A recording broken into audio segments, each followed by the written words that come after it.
It's pitch black outside, and I'm stuck working the night shift at this rundown gas station out in the middle of nowhere. The snow is falling thick, covering everything in a silent white blanket.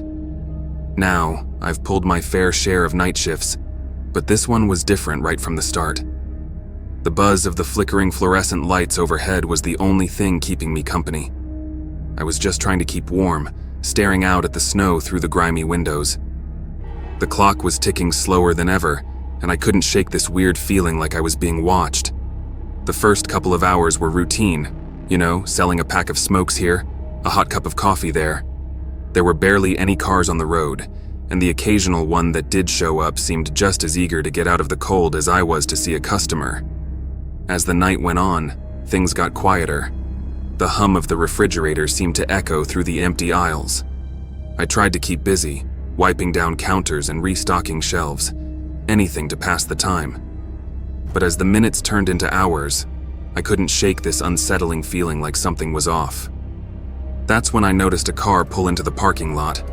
It was beat up, headlights flickering like it had seen better days.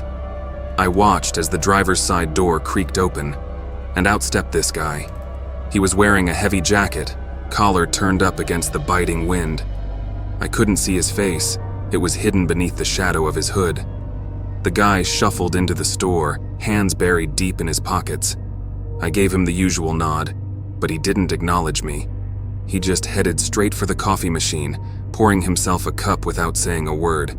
I figured he was just another tired traveler trying to warm up, so I went back to my business.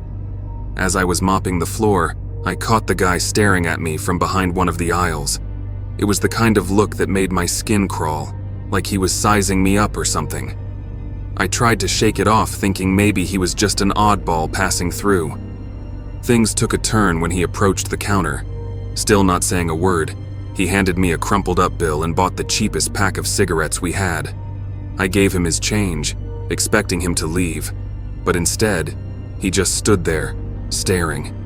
The silence in the store felt heavier than the snow outside.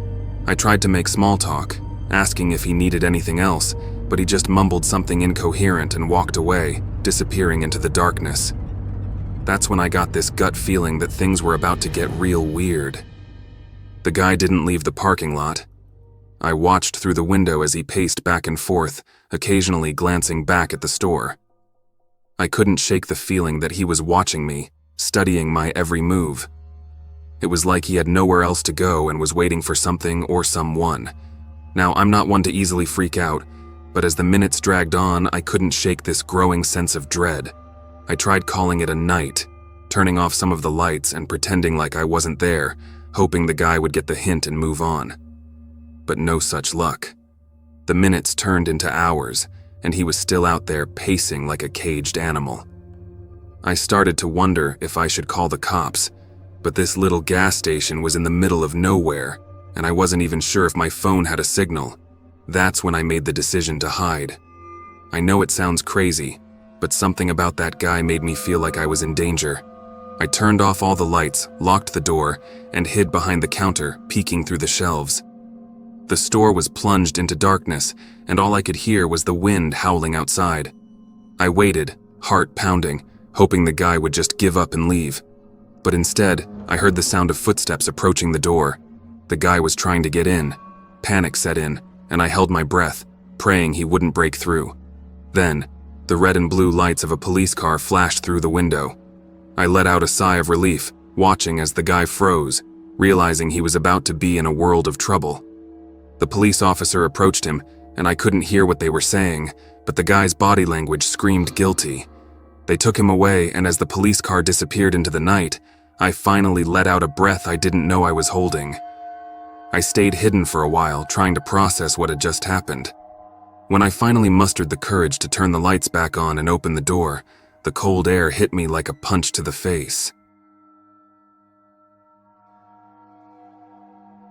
It was the end of a winter vacation, the kind where you just want to get home and get back to your usual routine. I packed up the car, said my goodbyes, and hit the road. Now, the thing is, I live a good distance away from where I was vacationing, and the drive back was going to be a long one. Little did I know it was about to get way longer.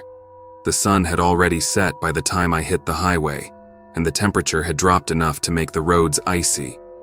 Not the best driving conditions, but I figured if I took it slow and steady, everything would be fine. Boy, was I wrong. About an hour into the drive, I noticed a figure up ahead on the side of the road. Now, you hear all these stories about hitchhikers and how you should never pick them up, but this person looked like they were freezing their butt off.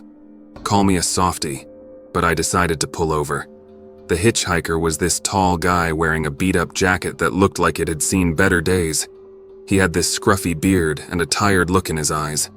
When he hopped into the car, the cold air that followed him in made me shiver. "Thanks, man. I've been out here for hours," he said, rubbing his hands together. "I just need a lift to the next town if you don't mind." Seemed like a decent enough guy, you know, so I cranked up the heat, and we got back on the road. We started chatting about random stuff, weather, sports, whatever. He seemed normal, nothing out of the ordinary. But as we kept driving, things started to get a little weird. He got quiet all of a sudden, like he was lost in thought. I asked if everything was okay, and he just stared out the window, not saying a word.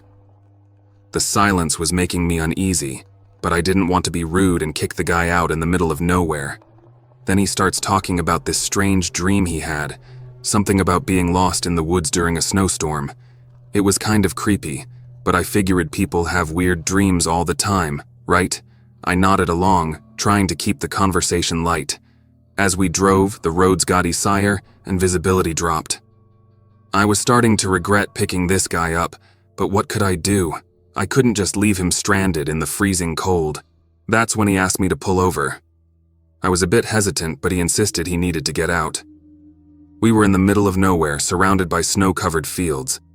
I pulled over, and he thanked me for the ride, saying he'd walk the rest of the way. As I watched him disappear into the darkness, a feeling of relief washed over me. But it didn't last long.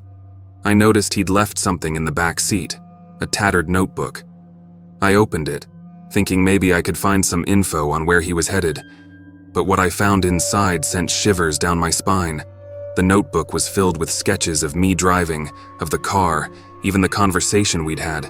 It was like he'd been documenting every detail of our encounter. I felt my stomach churn and I quickly tossed the notebook out of the car.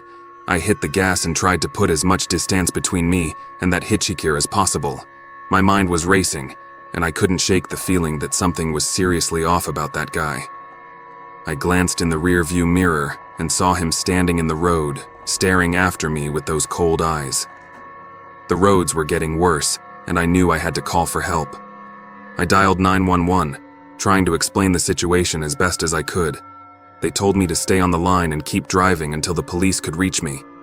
The minutes felt like hours as I drove, constantly checking the rear-view mirror to make sure the hitchhiker wasn't following me. Finally, the flashing lights of a police car appeared in the distance. I pulled over and the officer approached, asking me a bunch of questions about the hitchhiker.